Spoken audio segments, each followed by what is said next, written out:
Ya, pemerintah India menutup keran ekspor gandum untuk mengamankan pasokan lokal. Namun langkah ini kemudian dikritik karena dilakukan di tengah ancaman krisis pangan dunia. Nah, Indonesia juga beberapa waktu lalu mengeluarkan kebijakan larangan ekspor CPO dan turunannya. Sebetulnya ada apa sih? Kita simak detailnya dalam India amankan gandum, Indonesia kempit sawit. Iya, pada 13 Mei 2022 ini pemerintah India secara resmi memberlakukan kebijakan larangan ekspor gandum ke luar negeri. Tentunya hal ini bukan tanpa alasan, keputusan ini diambil karena dilatar belakangi oleh sejumlah faktor. Jadi larangan ekspor gandum ini dilakukan untuk mengelola ketahanan pangan domestik dan mendukung kebutuhan negara-negara tetangga.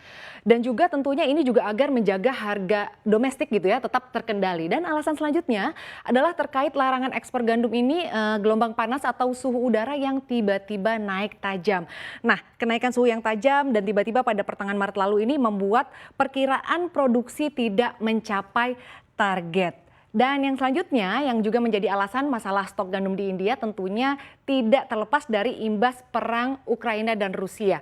Nah, sebelum perang, kedua negara yang bertikai tersebut menyumbang sepertiga dari ekspor gandum global. Namun sejak invasi Rusia pada 24 Februari, sejumlah pelabuhan Ukraina diblokir dan infrastruktur sipil maupun pabrik biji-bijian ini dihancurkan begitu ya. Nah, tapi ternyata nih memang tidak hanya India yang berusaha mengamankan pasokan bahan pangan untuk kebutuhan dalam negerinya.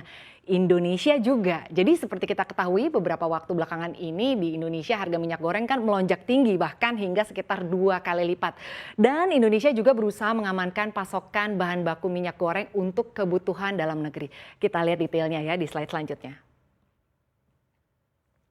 Ya, sejak 28 April 2022 secara resmi telah diterbitkan pelarangan ekspor minyak sawit mentah, crude palm oil atau CPO dan sejumlah produk turunannya.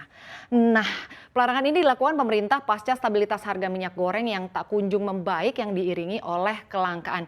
Dan memang ya kalau kita lihat ini kenaikan harga ini sudah terjadi sejak awal tahun sebelumnya. Jadi sebetulnya kalau kita lihat kebijakan ini Presiden Joko Widodo ini meminta kesadaran industri minyak sawit untuk memprioritaskan dan mencukupi kebutuhan minyak goreng di dalam negeri terlebih dahulu. Dan ia juga meyakini bahwa kapasitas produksi yang ada ini kebutuhan minyak goreng dalam negeri dapat mudah tercukupi. Lalu kita akan lihat ya seberapa besar sih sebetulnya efek aksi pelarangan ekspor dari negara produsen ini terhadap dunia, tepatnya berapa kontribusinya baik India pada komoditas gandum maupun Indonesia pada komoditas CPO terhadap kebutuhan global. Iya, India saat ini kan tercatat sebagai produsen gandum terbesar kedua di dunia begitu ya setelah China dan juga merupakan salah satu pemasok gandum yang termurah nih di global begitu. Dan tapi sebagai catatan India tampaknya memang lebih mengutamakan kebutuhan dalam negeri. Karena meskipun merupakan salah satu produsen gandum terbesar di dunia, namun berdasarkan data dari World Top Export, India ini hanya menyumbang sekitar 3,1% dari total ekspor gandum dunia di 2021 ini. Jadi kalau dilihat begitu ya di tahun 2021 ini nilainya sekitar 1,7 miliar dolar Amerika Serikat. Dan juga India ini sudah mengekspor beras hampir ke 150 negara dan gandum ini ke 68 negara. Nah, sedangkan untuk produk CPO, larangan ekspor produk minyak sawit mentah atau CPO Indonesia ini menuai ketakutan di beberapa negara di dunia begitu ya. Karena hal ini dikarenakan posisi Indonesia ini sebagai produsen sekaligus eksportir minyak sawit terbesar global begitu. Nah, baik dari sisi produksi maupun ekspor Indonesia ini berkontribusi sekitar 56%. Jadi ini merupakan yang angkanya cukup besar begitu ya kalau kita lihat secara global. Dan seperti kita lihat di sini begitu ya pada tahun 2021 produksi CPO ini mencapai 46,88 juta ton. Lalu untuk tahun 2021 juga ekspor produk CPO ini mencapai 34,2 juta ton. Nah, pada kuartal pertama 2022 ekspor CPO ini berkontribusi sebesar 112,82 triliun bagi ekonomi Indonesia. Wah, ini angkanya cukup besar begitu ya. Nah, sebagaimana dikutip Reuters, efek larangan ekspor gandum ini membuat harga gandum dunia ini meningkat lebih dari 40% begitu ya.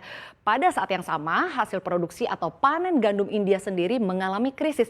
Hal ini tidak lain disebabkan fenomena gelombang panas yang melanda sebagian besar wilayah India pada pertengahan Maret 2022 lalu. Jadi pemerintah India ini yang sebelumnya menargetkan hasil panen gandum sebesar 111,32 juta pun terganggu. Lebih-lebih India saat ini sedang menghadapi tekanan inflasi yang pada April 2022 ini naik sampai 7,79%. Nah, situasi inilah yang kemudian memaksa India untuk memprioritaskan kebutuhannya sendiri terlebih dahulu. Nah, salah satunya yakni dengan melarang ekspor gandum ke dunia. Lalu selanjutnya kita lihat begitu ya soal efek larangan ekspor CPO. Nah, sebagaimana kita bahas di slide sebelumnya, larangan ekspor CPO ini juga membuat pasar dunia cukup khawatir terhadap suplai CPO. Kalau kita ingat juga waktu itu sekitar sepekan usai adanya pelarangan ekspor CPO, harga CPO di pasar global ini juga sempat menanjak sekitar 2%. Nah, kalau ke dalam negeri, larangan ekspor minyak sawit mentah atau crude palm oil atau CPO dan minyak goreng membawa dampak negatif yang memang berganda.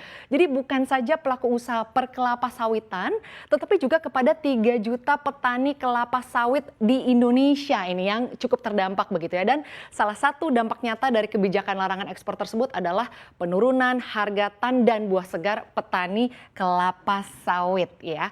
Jadi rendahnya penyerapan CPO akibat larangan ekspor membuat harga TBS ini menjadi tertekan.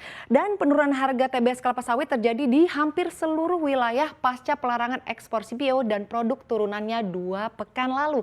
Jadi selain membawa dampak negatif kepada petani, kelapa sawit kinerja makroekonomi Indonesia juga ini bisa terancam begitu ya, sehingga bisa menjadi faktor yang menekan nilai tukar rupiah terhadap dolar Amerika Serikat. Nah, kalau kita lihat nih sebagai catatan ya, tahun 2021 sumbangan devisa ekspor minyak sawit mencapai 35 miliar US dollar atau lebih dari sekitar 500 triliun rupiah.